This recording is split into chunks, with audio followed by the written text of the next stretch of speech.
नमस्कार। India debate में आप सबका स्वागत है। मैं हूं आशुतोष पाठक। आज रविवार है तो घर पे आप छुट्टी का आनंद ले रहे होंगे, लेकिन आपके लिए अंदर की खबर लेकर के हाजिर हूं, उसका भी आनंद लीजिए।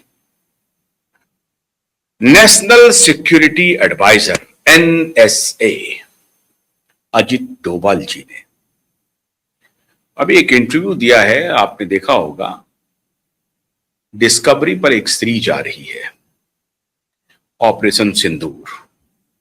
उसके मुतालिक उन्होंने एक इंटरव्यू दिया, साक्षात्कार दिया, जिसमें उन्होंने कहा कि कैसे मोदी जी ने कहा कि पाताल में हो, आसमान में हो, दुनिया के किसी भी कोने में हो, ढूंढ के लाओ और उस पर एक्शन करो। ये तो हुई डॉक्यू सीरीज की बात। मामला उससे आगे है। कल लाल किला के प्राचीर से हमारे प्रधानमंत्री जी ने एनएसए डोभाल को कहा, गो अहेड, न दैन्यम न पलायनम, पीछे मुड़ के देखना नहीं है, सीधा आगे बढ़ो, कार्रवाई करो। मतलब ये वर्बेटिम नहीं था। लाल किला के प्राचीर से डोभाल का नाम लेकर के प्रधानमंत्री ने नहीं कहा कि ऐसा करो, लेकिन जो नहीं समझे वो अनाड़ी हैं। समझाने का काम मेरा है, मैं आपको समझा रहा हूं। पिछले दिनों दिल्ली में आंदोलन हुआ। आंदोलन की सारी परतें खुल करके सामने आ गई, लेकिन उसके पहले देश के दुश्मनों ने भारत के ऊपर हमले के जितने तिकड़म होते हैं वो सारे कर लिए, और इसके अलावा भारत को आर्थिक रूप से तहस नहस करने की पूरी प्लानिंग कर ली। कोई बात नहीं, तुम डाल डाल हम पात पात चल रहे हैं। भारत ने भी अपनी पूरी प्लानिंग कर ली। बहुत वर्ष पहले एक भविष्यवाणी हुई थी कि ये जो 13-14 मुस्लिम कंट्रीज है, एक वक्त आएगा जब इकट्ठे हो जाएंगे और वो हमारे किसी ताकतवर पड़ोसी के साथ मिलकर के भारत के खिलाफ कुछ षड्यंत्र कर सकते हैं। षड्यंत्र न कहें तो कहें कि सीधा आक्रमण कर सकते हैं, और इसमें दुनिया के अन्य ताकतवर देश भी अपनी भूमिका अदा कर सकती है। उसकी एक झलक थोड़ी हल्की हल्की तो मिलने लगी। क्युबाइट नेटवर्क शुरू से एक मुद्दे को उठाता रहा, और वो मुद्दा था MI6 ब्रिटिश खुफिया एजेंसी का और टर्की का। टर्की और MI6 के बीच में कितना गहरा रिश्ता है, इसके बारे में मैंने कई वीडियोस में जिक्र किया है। आज मैं थोड़ा और तफसील से बता दूं, और उसके बाद टर्की, सऊदी अरब और पाकिस्तान के एक लीग पर चर्चा करूंगा, और क्यों हमारे प्रधानमंत्री ने डोभाल को कहा गो अहेड। दो महत्वपूर्ण बातों पर उन्होंने कहा गो अहेड। भारत अब दबेगा नहीं, झुकेगा नहीं, पुष्पा के रूप में टूटेगा भी नहीं। भारत ने अपनी रणनीति बना ली है, और मजबूत रणनीति बना ली है। लेकिन वो भविष्यवाणी जो कुछ दिन पहले हुई थी, उम्मा बहाल करने की, गजबाए हिंद की, वो गजबाए हिंद की स्ट्रैटेजी काम कर रही है। वो खत्म नहीं हुई है, गजबाए हिंद की स्ट्रैटेजी चल रही है। लेकिन फिर मैं कह रहा हूं, इससे हमारे वो अपने साथी जो हैं वो ऑफेंडेड फील ना करें, वो हमारे भारत के हैं, वो अलग विषय है। लेकिन मैंने जो MI6 और टर्की की बात की थी, उसका रेफरेंस क्या है, और टर्की, पाकिस्तान और सऊदी अरब के कोलैबोरेशन का रेफरेंस क्या है, उसका भारत से संबंध क्या है, और फिर उसका अजित डोभाल और प्रधानमंत्री से संबंध क्या है, और फिर उसका चाइना और अमेरिका से संबंध क्या है। इस पूरे संबंधों को टोटलिटी में आज आपको समझने की आवश्यकता है। मैं अपनी गिलहरी प्रयास से कोशिश करूंगा कि समझ जाइए। जो हमारे पास इनपुट्स आ रहे हैं वो इनपुट्स मैं आपको दूंगा। जिस वक्त टर्की, सऊदी अरब और पाकिस्तान ने गोलबंदी की, उसी वक्त से भारत की खुफिया एजेंसी चौकन्ना हो गई थी।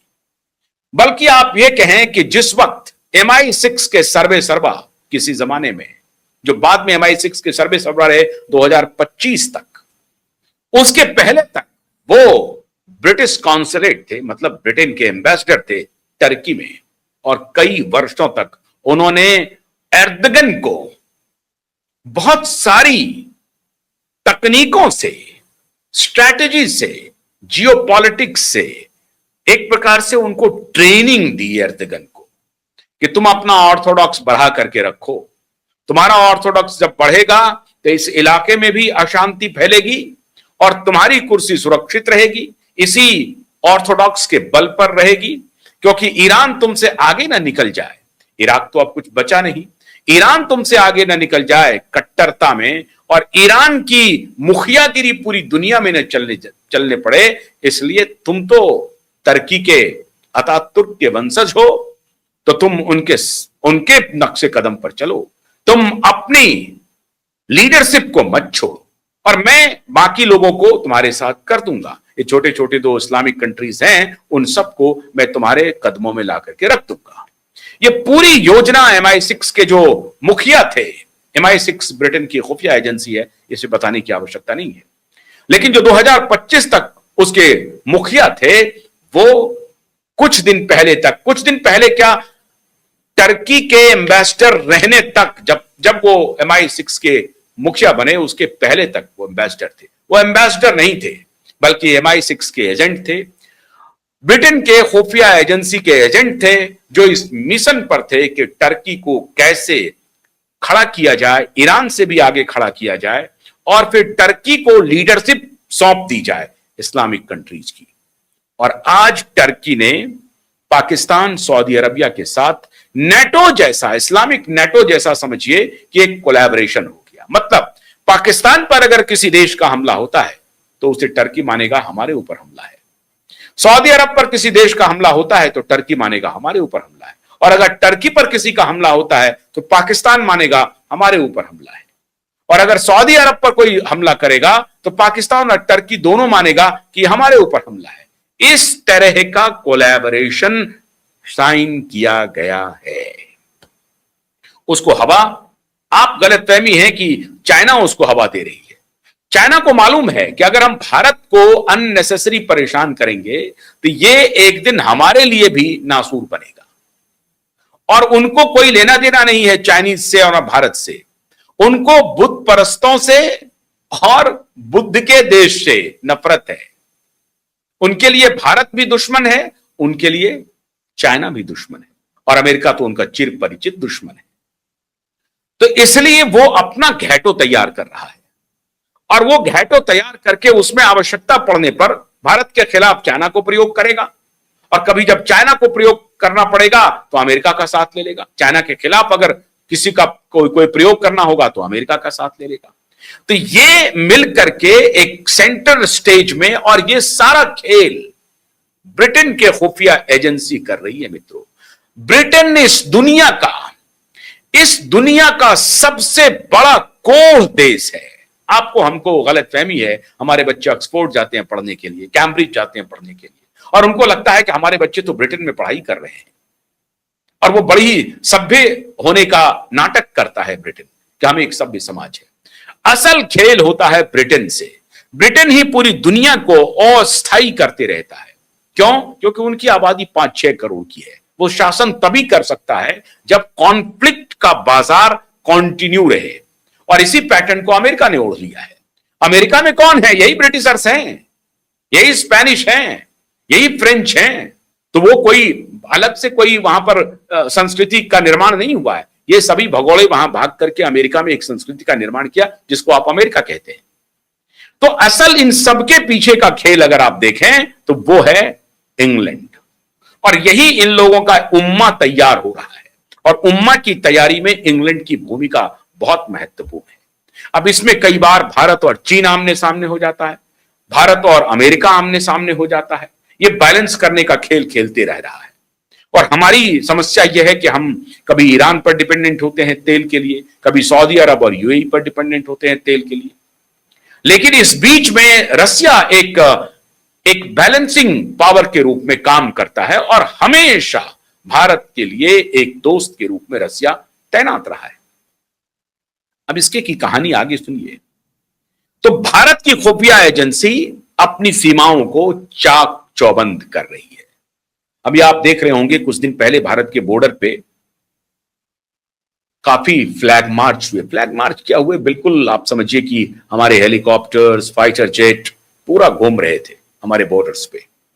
टुकड़ी एकदम से तैयार है हमेशा 24 घंटे। और पाकिस्तान को भी संकेत दिया जा रहा है कि ऑपरेशन सिंदूर तो उस वक्त खेल था सिर्फ आपके उन जिहादियों को तबाह करने के लिए, लेकिन ऑपरेशन सिंदूर रुका नहीं है, पॉज हुआ है, स्टॉप नहीं हुआ है। और इसलिए भारत की खुफिया एजेंसी के साथ मिलकर के इंडियन आर्मी, इंडियन नेवी और एयरफोर्स तीनों मजबूत कदम ताल कर रही है। भारत को हर स्थिति में मजबूत बनाए रखने के लिए प्रधानमंत्री ने डोभाल को कहा कि ये चौकड़ी बन रही है, तिकड़ी बन रही है, उससे डरने की जरूरत नहीं है। हमें ऑल राउंड अपने शक्ति का प्रदर्शन करते हुए आगे बढ़ना है। नंबर 1, उसके आगे एक बहुत बड़ा ब्रीफ मिला है एनएसए डोभाल को, और यही ब्रीफ लाल किला के प्राचीर से है, जिसकी चर्चा कल प्रधानमंत्री ने अपने लाल किला के भाषण में किया था।